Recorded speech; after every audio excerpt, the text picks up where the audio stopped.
यो कुखुराको चल्ला हराएपछि पनि खोजी हुन्छ सभामुखज्यू हाम्रो गाउँतिर। अब यहाँ सबैभन्दा ठुलो पार्टीको एउटा महत्त्वपूर्ण विभागको एउटा केन्द्रीय सदस्य हराउनु भएको छ सभामुखज्यू। उहाँको खोजी अहिले न सरकार गर्छ न प्रतिपक्ष गर्छ, मैले अनौठै मानिरहेको छु सभामुखज्यू। अब सरकार त्यो विद्यार्थीको जिम्मा लगाइरहेको छ त्यो खोजी गर्ने, प्रतिपक्ष आफ्नो महत्त्वपूर्ण सदस्य खोज्नुको साटो सिसी क्यामेरा खोज्दै हिँडेको छ। अब यहाँ पनि कस्तो विडम्बना छ सभामुखज्यू, यो सिसी क्यामेरा खोज्ने एउटा समिति बनिसकेको छ, त्यत्रो एउटा महत्त्वपूर्ण मान्छे हराएको छ, त्यो खोज्ने कुनै समिति बनेकै छैन अहिलेसम्म। अब कसलाई भनौँ? त्यसो भए सभामुखज्यू अब यो कसले खोजिदिने? हाम्रो गाउँतिर त कस्तो हुन्छ भने कुनै थरको मान्छे, मानव महत थरको मान्छे हरायो भने त्यो अरूको जिम्मा हुँदैन, त्यो महत थरकै मान्छेहरू खोज्छन्। भोटमा हराए पनि, मधेसमा हराए पनि, कालापहाड हराए पनि, कोही बिरामी भए पनि त्यसको औबताली खाने जिम्मा पनि उनीहरूकै हुन्छ र हरायो भने त्यो खोज्ने जिम्मा पनि उनीहरू महत थरकै हुन्छ। यहाँ एम अधिकारी हरायो हुनाले अब त्यो थरका मान्छेहरूले अब यो सरकारले नखोजे पनि, यो प्रतिपक्षले नखोजे पनि अब त्यो थरका मान्छेहरूले यो एम अधिकारी खोज्नु पर्यो सभामुखज्यू। अब अरू कसलाई भनौँ म? अब यहाँ त यो सडक तातिरहेको छ, बाटोघाटा घेरिराखेका छन्, यहाँ माइतीका तातिराखेका छ, यो जिम्मा त्यो थर भएका मान्छेलाई दिनु पर्यो है। अब म महत भइदिए महत आफै खोज्थेँ, अब मैले के भन्नु सभामुखज्यू? हस्, धन्यवाद। को सीमा स्तम्भ भएको ठाउँमा अचेल नेपालीहरू जान नपाएको गुनासो छ। पिल्लर 196 वर्षौँदेखि भारत सरकारले गायब पारेको समाचार छ। भारत सरकारले पिलर 196 को 5 किलोमिटर वर नक्कली पिलर खडा गरेको जनताको गुनासो छ। भारत सरकारले दुडुवा नेसनल पार्कसँग जोडिएको नेपालको भूभाग रहेको जङ्गल माओवादी द्वन्द्वकालमा गायब पारेको स्थानीय जनता बताउँछन्। स्थानीय जनताका अनुसार 2,50,000 वर्गमिटर क्षेत्रमा रहेको प्याराताल लगायत वरपरको करिब 200 बिघा जमिन अतिक्रमण गर्न भारत सरकारले 195 नम्बरको पिलर ढालेको र 196 नम्बर पिलर गायब पारेको बताइन्छ। प्याराताल भन्दा दक्षिण करिब 500 मिटर वर सीमा स्तम्भ 195 196 रहेको स्थानीय जनताले बताएका छन्। भारत सरकारले कञ्चनपुरको पुनर्वास, परासन, खुड कङ्कड, रामपुर, बिलासपुर, शुक्लाफाँट, राष्ट्रिय निकुञ्ज, गड्डा चौकी, ब्रह्मदेवको नेपाली भूमि मिचेको स्थानीय जनताको गुनासो छ। सरकारका अधिकारीहरू, नेताहरू जति भारत भ्रमणमा जान्छन् त्यति भारत सरकारले नेपालको भूमि अतिक्रमण बढाएको छ। माओवादी केन्द्रका अध्यक्ष एवं पूर्व प्रधानमन्त्री पुष्पकमल दाहालको भर्खरै भारत भ्रमण भयो। प्रधानमन्त्री पत्नी नेका नेत्री आर्जु राणा पनि उतै हुनुहुन्छ। यही बेला नेपाली भूमिमाथि भारत सरकारले मिच्ने काम पनि बढाएको छ। यसबारे माओवादी अध्यक्षज्यूलाई संसदमा बोल्न दिनु जरुरी छ। सभामुख महोदय, एउटा स्रोतका अनुसार भारतीय सुरक्षाकर्मीको टोली नेपालमा एउटा गिरोहसँग रहेको भनिएको 27 किलो युरेनियम खोजीका लागि आएको, तर नेपाल प्रहरीलाई यसबारे थाहा नभएको खबर प्रकाशित भयो। खबरमा भारतीय टोलीमा सीबीआई र का 6 सदस्य संलग्न भएको उल्लेख छ। 2077 साल फागुन 27 गते र 2078 साल फागुन 3 गते केही व्यक्तिलाई युरेनियम सहित पक्राउ गरेको खबर छ। सबैभन्दा मूल्यवान युरेनियम बारे गृहमन्त्रीज्यूलाई के कस्तो भइरहेको संसदमा बोल्न दिनु जरुरी छ। सभामुख महोदय, झन्डै 12 खर्बले ओह्रालो लागेको सेयर कारोबार केही दिन यता उकालो लागेको छ। केही गिरोहले सेयर कारोबार ओह्रालो लागेको बेला सर्वसाधारण जनताको सेयर खरिद गर्ने र उकालो लागेको बेला सर्वसाधारणलाई बेच्ने काम गरिरहेको भुक्तभोगीहरू बताउँछन्। यसबारे सत्य तथ्य के हो? अर्थ मन्त्रालयको जिम्मेवारी लिनुभएको प्रधानमन्त्रीजीलाई संसदमा बोल्न दिनु जरुरी छ। सभामुख महोदय, नगरकोट र दुवाकोटको सडक मर्मतको काम समयमै सम्पन्न नहुँदा स्थानीय जनतालाई कठिन भइरहेको छ। खोपो विश्वविद्यालय विधेयक पारित गर्न नचाहेका शिक्षा मन्त्रालयका अधिकारीहरूकै कारण नेपाली विद्यार्थीहरू विदेश जान बाध्य भएको विद्यार्थीहरूको गुनासो छ। यसबारे शिक्षा मन्त्रीजीको ध्यान आकर्षण गराउन चाहन्छु। धन्यवाद।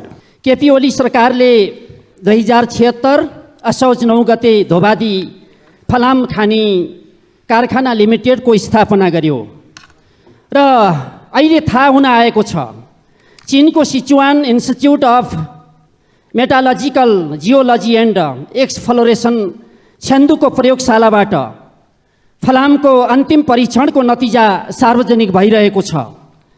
15 करोड मेट्रिक टन फलाम, त्योभन्दा बढी फलाम निकाल्न सकिन्छ।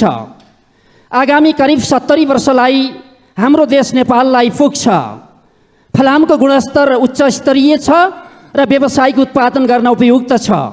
आजको बजार मूल्य करिब 1 अरब अमेरिकी डलर पर्छ र दैनिक 1500 टन उत्पादन गर्न सकिन्छ। फलाम उत्पादनमा 125 मेगावाट विद्युत खपत हुन्छ। हामीले वार्षिक बाहिरी मुलुकबाट करिब 140 देखि 150 अरबको फलाम आयात गरिरहेका छौँ। मुलुकको अर्थतन्त्रलाई यो उद्योगले 3 देखि 4% योगदान दिन सक्ने विज्ञहरूको भनाइ छ र आयातलाई प्रतिस्थापन गर्न सकिन्छ। मुलुकमा रोजगार सृजना हुने, मुलुकलाई औद्योगिकीकरण गर्ने र महत्त्वपूर्ण राष्ट्रिय गौरवको यो आयोजनाको काम विगत 1 वर्षदेखि ठप्प छ। पहुँच मार्गमा विगतको सरकारले विनियोजन गरेको पैसा त्यो पनि ठेक्का लागेको छैन। त्यति मात्र छैन, विद्युत विस्तारको काम त्यत्तिकै रोकिएको छ।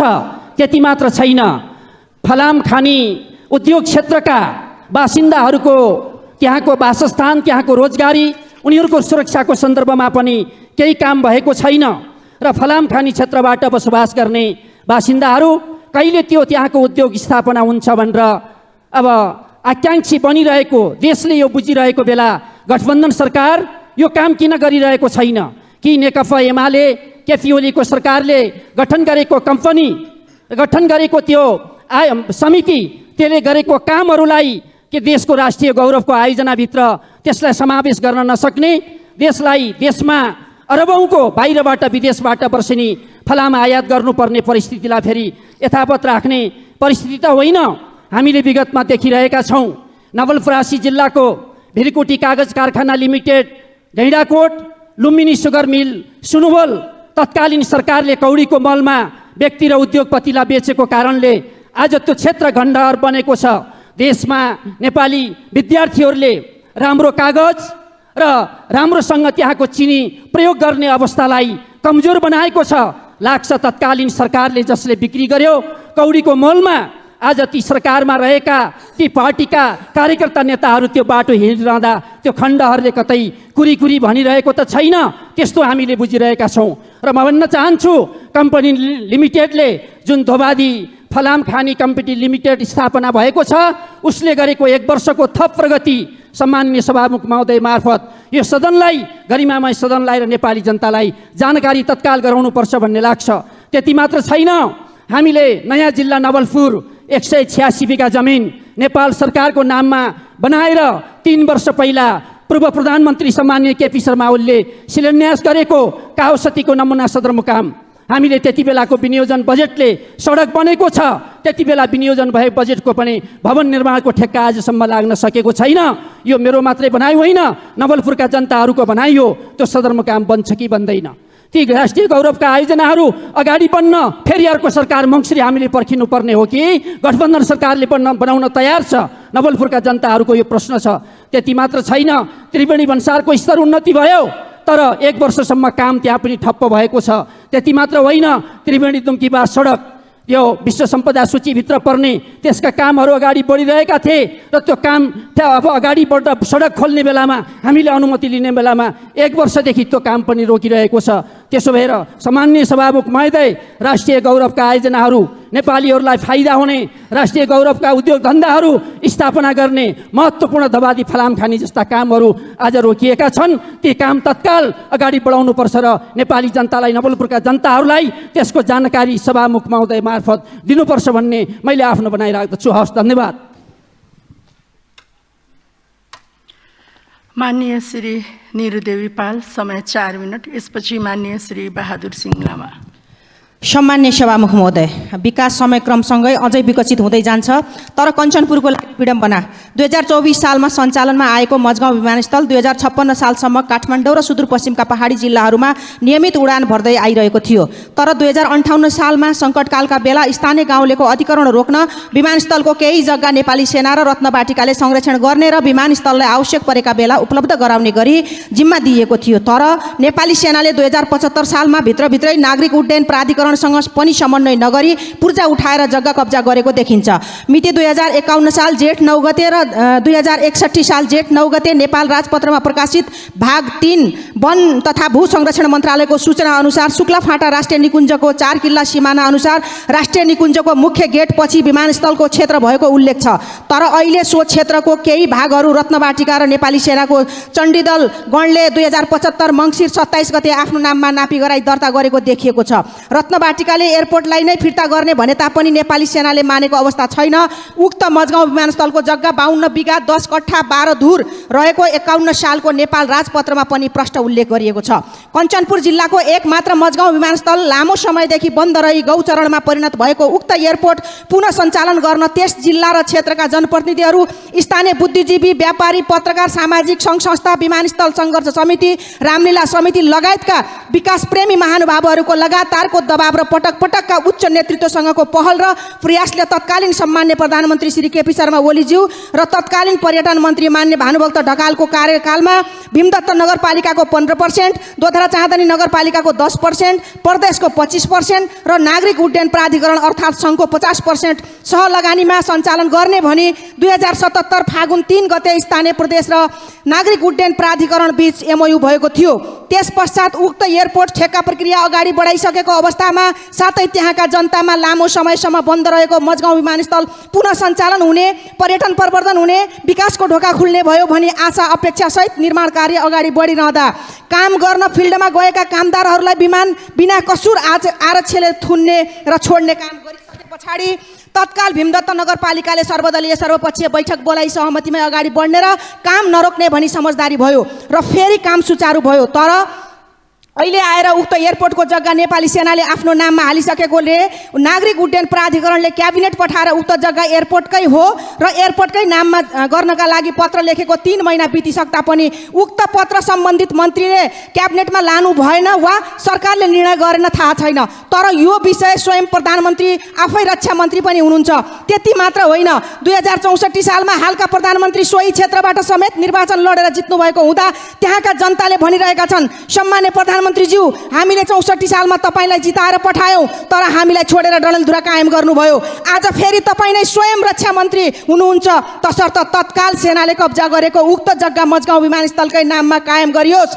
वर्षौंदेखि त्यहाँका जनताको एयरपोर्ट पुनः सञ्चालन हुने आशा अपेक्षा र विश्वासमाथि कुठाराघात नहोस् र तत्काल एयरपोर्ट सञ्चालन गरियोस् भनी सम्मान्य सभामुख मार्फत सम्मान्य प्रधानमन्त्रीज्यूको गम्भीर ध्यानाकर्षण गराउन चाहन्छु। सम्पूर्ण कञ्चनपुरवासीको तर्फबाट ध्यानाकर्षण मात्रै होइन, तत्काल मजगाउँ विमानस्थलको रोकिएको पुनः निर्माणको काम सञ्चालन गरी समयमै एयरपोर्ट बनाउने काम सम्पन्न गराउनमा जोरदार माग गर्न चाहन्छु र साथसाथै किसानहरूले यो असार महिनामा पनि मलखात पाएनन्, साउन पनि अब पहिलो हप्ता भइसकेको छ। म सरकारलाई प्रश्न गर्न चाहन्छु कि तपाईँ सरकारले मलखात कहिले ल्याउने हो, आगामी सालको असारमा हो वा जनतालाई त्यत्तिकै भोकभोकै मार्ने विचार छ? यति मैले सरकारलाई आग्रह गर्दै जोरदार माग गर्न चाहन्छु। धन्यवाद।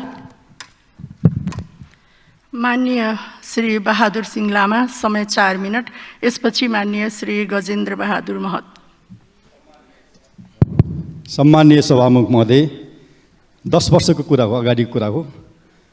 पासाङ लमो मार्गमा ठेक्का भएको 10 वर्ष अगाडि यो ठेक्का रिप भन्ने प्रोजेक्ट भएको र एक्जिम ब्याङ्कबाट फाइनेन्स गरेको थियो र त्यहाँको जनताहरू धेरै खुसी थिए 10 वर्ष अगाडि। र पिच राम्रो हुन्छ र यहाँ चाहिँ सुविधासँग सबैले उपभोग गर्न पाउँछ भन्ने थियो। तर विडम्बनाको कुरा 10 वर्षसम्म पनि बालाज्यूदेखि रानीपावादेखि पिपलटारसम्मको सडक अहिलेसम्म दुर्दशाको रूपमा छ, अहिलेसम्म निर्माण भएको छैन। कुनै पनि उसले चासोको रूपमा हेरेको छैन। 10 वर्षसम्म त्यहाँ चाहिँ यस्तो अवस्थामा छ, खाल्टा खुल्टी मात्र नभएर पहिरो र त्यहाँ चाहिँ हिलै भएर धान पनि रोप्यो सभामुख महोदय। त्यसै कारणले गर्दाखेरि यो सडकलाई पुनर्जीवित बनाउनलाई, पुनर्निर्माण गर्नको लागि यो 18 साल अगाडि 18 सालमा 1918 सालमा बनेको सडक हो। नुवाकोट त्रिशुली काठमाडौँ त्रिशुली जाने बाटो र यो यस्तो बाटोलाई अहिलेसम्म चाहिँ सरकारले नहेरेकोले यसलाई सरकारले ध्यानपूर्वक हेर्नु पर्यो र त्यहाँका जनताहरूले उपभोग गर्ने, त्यहाँ बिरामी पनि हुन्छ, बिरामी भएको जनताहरू पनि र कोही चाहिँ बच्चा पाउन लागेका चाहिँ सुत्केरीहरू पनि कसरी ल्याउने त्यस्तो अवस्था आएको छ। त्यसले गर्दाखेरि यसको लागि म ध्यान आकर्षण गर्न चाहन्छु। त्यस्तै गरेर र गल्छी त्रिशुली सडक पनि र हाम्रो चाहिँ के अरे सडक र यो चाहिँ केरुङ जोड्ने नाका सडक हो। यो सडक अति नै महत्त्वपूर्ण सडक हो। यो सडकमा पनि जम्मा 45 किलोमिटर छ, अरू केरुङ जोड्ने 45 किलोमिटर सडकमा, त्यसमा पनि र 40 किलोमिटरलाई चाहिँ के अरे मौजा दियो, 5 किलोमिटरलाई दिएन। यो कस्तो विडम्बना हो। त्यसैले गर्दाखेरि 5 किलोमिटरलाई नदिएको कारणले गर्दाखेरि सडक अवरुद्ध भएको छ। यो तत्काल सरकारले चाहिँ यो चाहिँ 5 किलोमिटरको लागि मौजा दिनु पर्यो र पिपलटारदेखि ढुङ्गीसम्मको सडकलाई चाहिँ के अरे अहिलेसम्म के अरे मौजा दिएको छैन, अरू सबै दिइसक्यो सँगै सभामुख महोदय। त्यसैले गर्दा यो सरकारलाई म ध्यान आकर्षण गर्न चाहन्छु। र अर्को कुरा, अहिले फेरि र भूमिमा धेरै कुराहरू आउँछ। भूमिमा यस्तो भयो उस्तो भयो भन्ने कुराहरू पाउँछ। भूमि के अरे भूमिमा चाहिँ यस्तो जग्गा वर्गीकरणको नाममा अहिले जनताले उपभोग गर्नु पाएको छैन। एउटा चाहिँ के अरे कोही चाहिँ के लोन लिएला, कोही चाहिँ के अरे पढ्नको लागि बच्चाहरूलाई पढ्नको लागि लोन लिनको लागि ब्याङ्कमा गर्ला, सिफारिस पाउँदैन सभामुख महोदय। त्यसको कारण अहिले जग्गा वर्गीकरण भएर नामाकरण गरेर स्थानीय तहलाई लागेको छ। अब कसले दिने सिफारिस नदिएको कारणले गर्दाखेरि यो धेरै विडम्बना रूपमा भएको छ। त्यसले गर्दाखेरि यस्तो अवस्था कसरी आयो, यो अवस्थालाई अहिले चाहिँ वर्गीकरण गरेर कहाँ चाहिँ के अरे के उद्योग खोल्ने, कहाँ चाहिँ के अरे कृषिको योग्य जमिन, कहाँ चाहिँ घर घडी हुने जमिन र यो चाहिँ आवास क्षेत्र भनेर कसरी घोषणा गर्ने। त्यसले गर्दा स्थानीयले पनि घोषणा गरिसकेका छैन र यो चाहिँ एउटा चलखेल गर्ने जस्तो देखियो। र त्यसले गर्दाखेरि यो वास्तविक रूपमा यथार्थ रूपमा जनताले उपभोग गर्ने र के अरे जुन अधिकार छ र मौलिक अधिकार पनि छ, संविधानमा हामीले लेखेको भूमिको अधिकार जनताले पाउने अधिकारलाई पनि सुनिश्चित गर्न सकेको छैन। यसलाई सुनिश्चित गर्नको लागि पनि यो चाहिँ के अरे जग्गामा धेरै के अरे चलखेल हुन्छ भन्ने कुरो छ। यसमा पनि चलखेल भएको हो कि सभामुख महोदय। त्यसले गर्दाखेरि यो यस्तो अवस्थालाई ध्यान नजर गरेर हामीले यसलाई चाहिँ कसरी फुकाउने हो र छिटोभन्दा छिटो र यो वर्गीकरण गर्ने त कि सरकारले पहिले प्लानिङ गरेर वर्गीकरण गर्नुपर्छ र अहिले गरेर स्थानीयलाई दिएको छ, स्थानीयले कसरी वर्गीकरण गर्ने र यदि चाहिँ के अरे वर्गीकरण गर्न पनि के अरे अब अनुसन्धान गर्नु पर्यो, समय लाग्छ। यो समयको कारणले गर्दाखेरि चलखेल ठुलो हुन्छ। त्यसले गर्दाखेरि यसको चाहिँ पुरा रूपमा चाहिँ सरकारको ध्यान आकर्षण गर्न चाहन्छु। त्यसै कारणले गर्दा यति भन्दै म बिदा हुन्छु। हस्, धन्यवाद। जय नेपाल। माननीय श्री गजेन्द्र बहादुर महत, यसपछि माननीय श्री राजबहादुर बुढा। माननीय श्री गजेन्द्र बहादुर महतजीको सम्माननीय सभामुख महोदय, 74/7/10 गतेको घटना हो। सप्तरीको राजविराजबाट 96ख1486 नम्बरको सन्देश रात्रि बस काठमाडौँ जाँदै गरेको क्रममा हेटौडा र रजोया बीचमा बसमा खराबी देखिएकोले उक्त बस चालक सन्तोष कुमार चौधरी गाडी मालिकलाई सुनिल कुमार मुखियालाई फोन गरी सोही कम्पनीको गाडी 96ख1476 नम्बरको बस यात्रुलाई राखेर काठमाडौँ आउने क्रममा धादिङको गजुरी धारबेसी बाङ्गु मोडमा 74/7/11 गते दिन करिब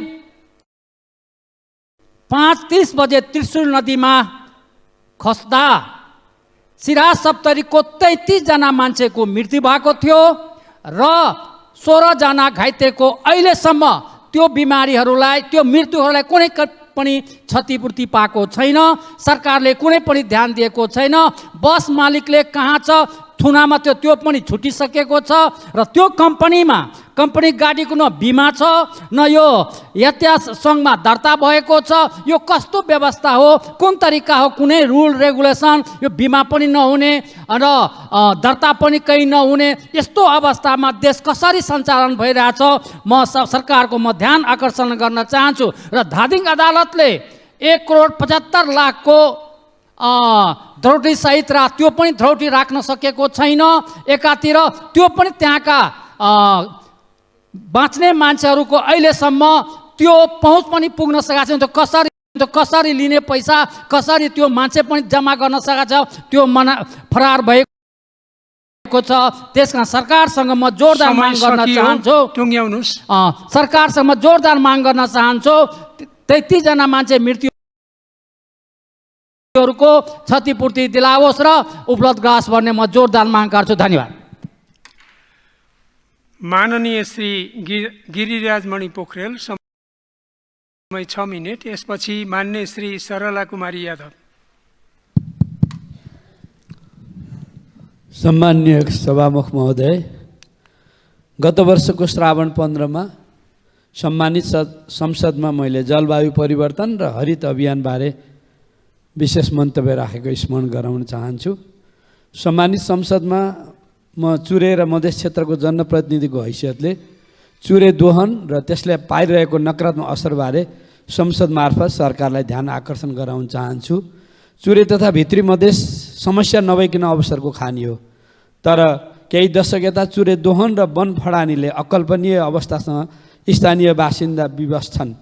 मुठ्ठीभर व्यक्तिले चुरेबाट अवैध रूपमा बालुवा, गिट्टी, ढुङ्गा उत्खनन गरेर नागरिकको वातावरणीय अधिकार खोसेका छन्। चुरेको वन फडानीले तराई मधेसको जीवन सङ्कटमा पर्दै गएको छ।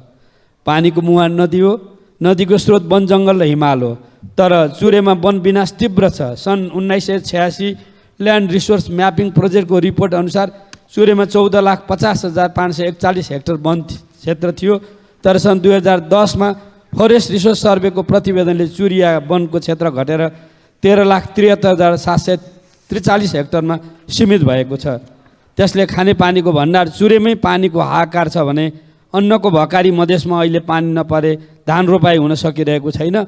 मध्य प्रदेशमा मुख्य सिजनमै पानी नपर्दा यस वर्ष 39% मात्रै धान रोपाई भएको समाचार छ। चुरेको उत्पादन सफा पानी हो, यो उसको प्राकृतिक गुण पनि हो, जसलाई वातावरणीय सेवा भनेर चुरे विज्ञहरूले परिभाषित गर्छन्। तर अचम्म चुरेमै पानी हराउँदो छ। बर्खामा गर्जिएर आउने बाढीले बस्ती त के मान्छे नै निल्छ भने अर्कोतिर चुरे दोहनले मानवीय हिंसाको रूप लिएको छ। 25 पुस 76 मा धनुषाका वातावरण संरक्षण अभियानी दिलीप महतोको क्रसर माफियाहरूले गरेको निर्मम हत्याले चुरे दोहनमा संलग्न गिरोहको भित्री रूप उजागर गरेको छ। क्रसरवालाले नदीमा खनेको गहिरो खाल्टोमा डुबेर थुप्रै बालबालिकाको मृत्यु भइरहेछ। यस्ता थुप्रै तथ्यहरू अझै लुकेका छन्। चुरेका नदी नालाबाट भइरहेको दोहन हर हालतमा रोक्नुपर्छ, नत्र केही दशकमै मधेसका उर्वर फाँट मरुभूमिकरण हुने खतरा निश्चित छ। चुरे विज्ञहरूका अनुसार मध्य प्रदेशमा मात्रै चुरे दोहनले केही दशकमै 80,000 बिघा उर्वर खेतीयोग्य जमिन मरुभूमिकरण बनाइसकेको छ। तराईका 37 जिल्लामा फैलिएको चुरेमा झन्डै 164 नदी प्रणाली छन्। प्रत्येक वर्ष एउटा नदीको बाढीले सरदर 20 देखि 40 बिघा जमिन कटान गरेर बगर बनाउँदै आएको छ। चुरे दोहन रोकिएन भने यसले ठुलो रूप लिने र भोकमरीको दिन देख्नुपर्ने विज्ञहरूको चेतावनी छ।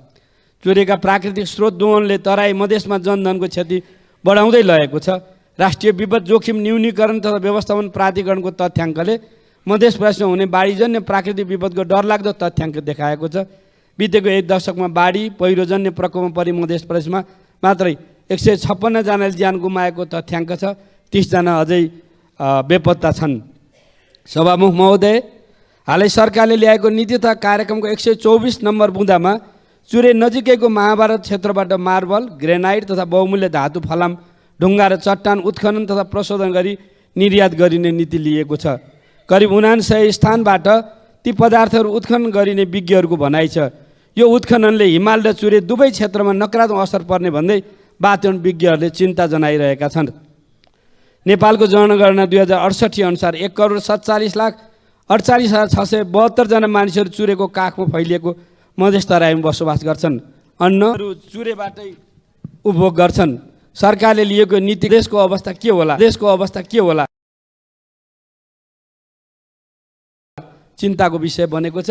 हिमालको हिउँ र मधेसको माटो, पानी, जैविक विविधता जोगाउने हो भने सरकारले ल्याएको नीति लागू गर्नुभन्दा पहिला गहिरो वातावरणीय अध्ययन गरिनुपर्छ। यो मधेस तराईको जीवनको होइन देशको सवाल हो।